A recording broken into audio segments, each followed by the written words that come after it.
What's up, ladies and gentlemen? It is the King and I Life podcast, hosted by myself, Soul Toucher the Poet, and my brother, Son Soul X, in his joint. Check it out. Hit us up, www.KingAndEyeLife.com, for all our podcast info. Subscribe to whatever podcast platform that you choose. Also, hit us up, KingAndEye369@gmail.com. Email us your suggestions, your feedback, and all that good stuff.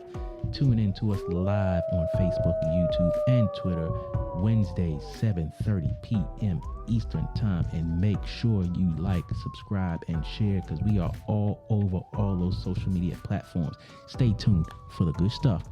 Yeah, we out. Doing. Because the crazy thing about it is, your boy could say one thing, but if you peep his actions, sometimes they say something different. Yeah. And like, if you my boy and you say, oh, that's just a piece of ass, this, that, and the other, but you acting like it's more than a piece of ass, then I probably wouldn't be looking at the chick anyway.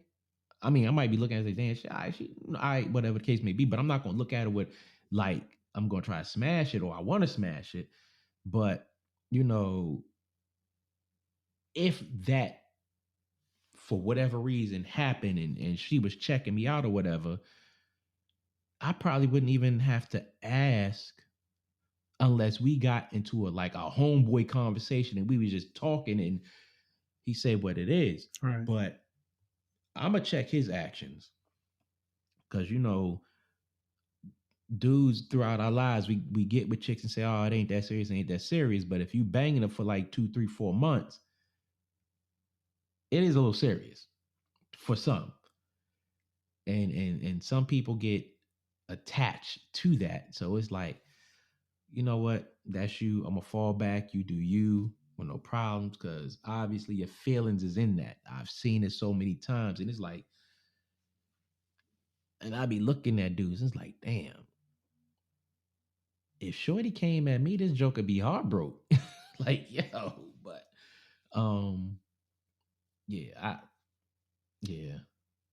probably wouldn't even do it anyway, just because I would fall back to that loyalty thing.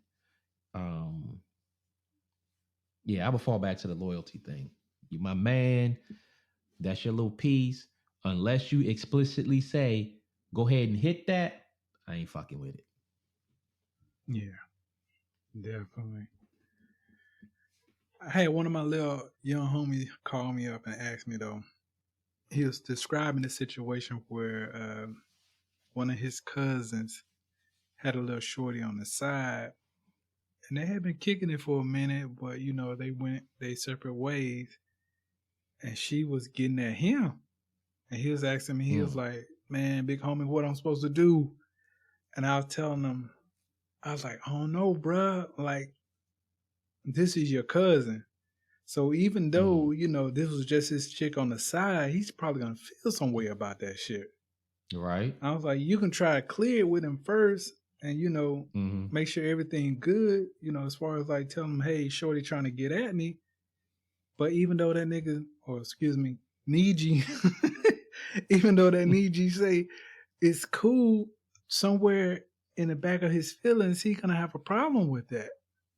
So I was telling him, I was like, man, you might want to let that one ride, bro. I mean, I know you're telling me shorty is badder than a mug, but let her ride, because there's too many of them out here. And the next thing you know, even though your cousin may say it's cool, he's really not gonna be cool with it, simply because he feel like my cousin's going behind me.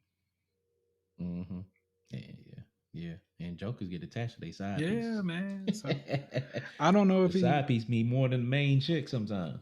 He told me he didn't do anything. I don't know if he did, but that was the advice I gave him. I was like, just let it ride, bro. I know she bad and all, but it's not worth it. Especially, right. I mean, I can see even with a homeboy, that would be bad. But with your cousin, that's gonna be even worse. Yeah, especially if it's a first. Well, yeah. That would have really only happened with a first cousin. Yeah. That's yeah. But either way, man. Yeah. I don't know, man. You got anything else on this topic, man? I will say this, man. Just when it comes down to your personal circle, again, for me, I try to keep that circle real small, bro. Because again, the world is changing so much that the codes that stood in our generation and still stand in our generation is just not there anymore. Yeah, they gone. So, what about you? I think overall, at the end of the day, like I said, you gotta keep real people. Like, you guys try to best. You gotta try your best to have real people in reach, in place, because people just don't know. People throw around stay on code. People don't know what code is anymore. Or they never had a concept of it. Nope. Or they never respected, relationships and stuff like that. So you definitely got to watch out for that, and people who feel entitled, because you let them get too close to you and you'll lose yourself in them people, and ain't nobody got time for that these days. And people out there, like, just appreciate what people do for you, especially if you out there and your options are running out, you're running into hard times. You got to respect those who are there for you, because at the end of the day, nobody has to do anything for you. I don't care who they are. Like some people say, pray on it. See how far they get you in the pinch. That's my thing on it, man. Yeah, I mean, again, the thing is, if you guys are real friends or real homies, have a conversation with them. Yeah. At that point, at least, again, you guys put what you're feeling or what you're thinking out on the table, and at least the other person get a chance to respond to what you're thinking and what you're feeling, and you do the same. Right. But it's hard as hell to find real people nowadays. Like, right. These DGs nowadays, bruh, they ain't cut from the same cloth. You know what I mean? Yeah. If you don't already have them, I don't know.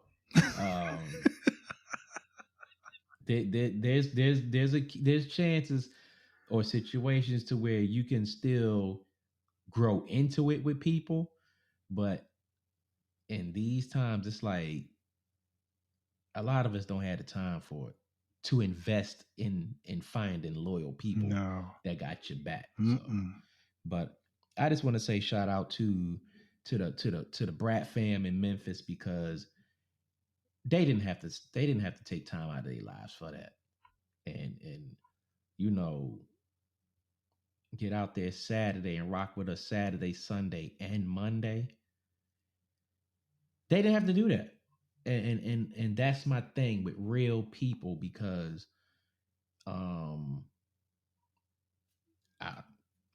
there's nothing else I could put on it, man. For sure. Only thing I can say is shouts out to the real G's. Yeah, man. Hey, man, we kind of like dinosaurs out here, bro. We kind of like dinosaurs. Yeah. You don't see us too often. Yeah. Only in museums, bro. Shout out to the real ones, man. Shout out to Memphis. Sure, shout out to my man Son Solex, because we've been rocking for more than 30 years, man. That's it. More than 30. So heck yeah. It's the King and I Life podcast. Soul Touch the Poet. Son Solex. Again, shouts out to the people in Memphis, because I've been through there a few times. And y'all some real ones out there, boy. Some real steppers out there, as they say. Yeah, man. Yeah, so we'll catch y'all on the next one. Yeah. That's all I got. For sure. On the next one.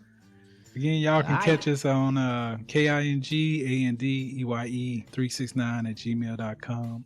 Again, that's KingAndEye369@gmail.com. Again, you can also reach us on our website,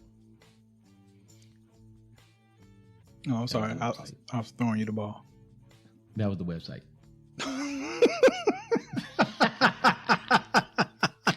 The email, KingAndEye369 That's KingAndEye369. KingAndEye369 And we'll holler at y'all. Peace out, folks. Peace out. Holy shit.